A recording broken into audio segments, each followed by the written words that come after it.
Assalamualaikum warahmatullahi wabarakatuh. Saya sedang berada di Kelurahan Sawaluhur dan di sini saya bersama teman-teman atau sekelompok, ada 3 orang. Saya Nurul, saya Rizka Melia Zahra, saya Desti. Saya akan membahas tentang pertanian. Yuk kita berkomunikasi dengan petani. Ayo. Assalamualaikum Pak. Waalaikumsalam. Ya, dengan siapa, dari mana ini? Dari ini SMA 4. Ya, Kami akan mewawancarai petani. mau dipertanyakan. Bapak. Bentar dulu, ini dari SMA mana ini? Dari SMA Negeri 4 Kota Serang. Ya, Saya akan mewawancari Bapak tentang pertumbuhan proses pertanian. oh seperti itu. Ya, boleh.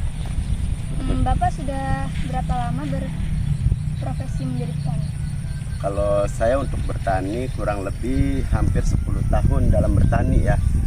Jadi dalam bertani tersebut bisa kita lihat bagaimana prosesnya seperti apa yang nanti akan dipertanyakan kembali ya. Iya, kurang lebih 10 tahun lah. Dalam bertani kurang lebih 10 tahun. Jadi mulai dari nol. Mulai dari nol itu bukan berarti kita langsung punya sawah atau gimana. Pertama kita harus ngontrak, bagaimana cara melihat sawahnya seperti apa. Jadi seperti itu, prosesnya lama. Terus tanaman apa saja yang Bapak tanam di sawah Bapak? Jadi kalau untuk di sawah itu terutama yang paling utama ya, pokoknya itu adalah padi ya. Jadi setelah kita panen padi itu kita juga berbudidaya juga. Selain padi kita memanfaatkan waktu, yakni kita bisa bercocok tanam timun suri ataupun bonteng, bisa juga kacang hijau, bisa juga mentimun, waluh dan lain-lainnya. Pokoknya yang berhubungan dengan sayur mayur dan juga bahan pokok kita, yang penting bisa menghidupi keluarga. Terus kalau misalkan cuacanya sedang turun hujan gitu, Bapak mengatasinya dengan apa? Jadi kalau dalam musim pertanian ataupun tanam padi, kalau musim hujan itu kita siasati dengan bagaimana caranya kita mengelola aliran air ataupun saluran irigasi yang benar-benar kita memiliki kelompok petani juga, dan di situ kita bekerja sama dengan beberapa kelompok pertanian. Bagaimana caranya kita mengatur air. Jadi ketika turun hujan, kita bisa mengalihkan air tersebut melalui irigasi dan kita alirkan ke kali-kali ataupun ke sungai. Mau nanya, itu proses pertanian itu kalau padi itu berapa tahun? Antara sebulan atau berapa bulan? Jadi kalau untuk proses pertanian padi itu kita biasa disebut dengan atau 3 musim atau 4 musim. Jadi bisa 3 bulan sekali, 4 bulan sekali. Bagaimana kita melihat curah hujan ataupun suhu udara dan juga kesuburan tanah. Jadi kita untuk tahun-tahun dulu waktu pertama-tama kita tidak melihat itu karena subur. Berbeda dengan tahun-tahun sekarang ini, perubahan tanah untuk bercocok tanam padi itu sangatlah berbeda banget dan jauh banget perbedaannya. Kita harus benar-benar pintar mengatasi dan juga berinisiatif bagaimana caranya pertanian itu tetap berjalan. Seperti itu. Jadi kita melihat dari kesuburan tanah tersebut, bisa 3 bulan sekali ataupun 4 bulan sekali. Jadi dalam 1 tahun bisa 3 kali panen. Oh iya Pak. Iya. Kayak udah panen kan, terus kita dikemas tuh gimana sih? Nah, jadi pertama kita ceritakan proses pertaniannya dulu ya. Iya.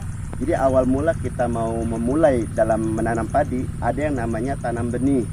Tanam benih itu otomatis kita yang namanya sebar. Jadi kita sebar itu untuk menghasilkan bibit pertanian, artinya bibit tanaman padinya. Itu kurang lebih dalam jangka waktu 2 minggu ataupun 1 bulan, maksimal 1 bulan. Jadi setelah 1 bulan ataupun 2 minggu tersebut, 2 minggu atau 1 bulan paling lama, itu kita bisa tanam padi melalui dengan proses pengkolektoran dan juga pembajakan sawah ataupun tanah, dan juga kadar air yang cukup dan kesuburan juga terjamin. Dan juga kita harus melakukan proses, banyak banget proses yang harus kita lakukan, yakni pembasmian hama, terutama keong dan juga yang lainnya ya. Karena itu juga bahkan bisa berpengaruh dalam hasil pertanian gitu. Jadi setelah itu kita tanam padi.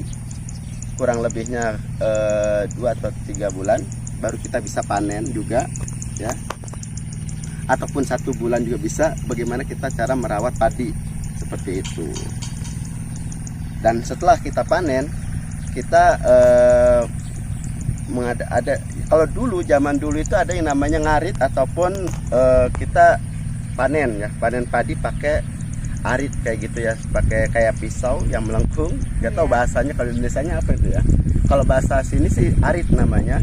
Tapi kalau untuk saat ini itu udah otomatis banget, simple, ada gerandong ya.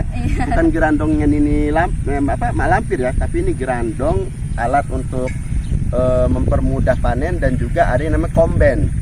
Nah, di sini udah mudah banget. Jadi tenaga manusia berkurang karena, tapi tetap kita membudidayakan atau mempekerjakan manusia sebagai kalau komben tidak ada manusianya susah juga, nggak bisa jalan gitu. Jadi tetap pakai tenaga manusia, tapi melalui mesin, dan itu mempermudah kita untuk panen dan hasilnya juga cepat seperti itu. Setelah panen ya, sawah kita biarkan dulu selama beberapa minggu, lalu kita tanam dengan ya tanaman lain lah selain padi, bisa ya timun suri ya kayak gitu. Itu kira-kira kalau padinya dijual itu berapa ya untungnya, Pak?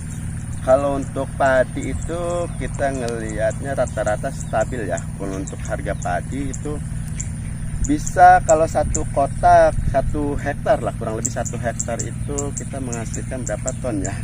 Tergantung bagaimana kesuburan dari padinya, bisa 6 atau 7, bisa juga bisa lebih dari 10 ton bisa gitu. Ya kurang lebih ya lumayan lah gitu. Kalau disebutin harga kayaknya nggak bisa diungkapkan dengan harga gitu. Namanya padi gitu kan, kadang naik kadang turun, harganya sama lah dengan bahan-bahan sembako lainnya. Itu. Oh, ya begitulah cara proses pertanian dari Bapak Didi. Saya sekarang kita tutup. Wassalamualaikum warahmatullahi wabarakatuh. Oke, terima kasih.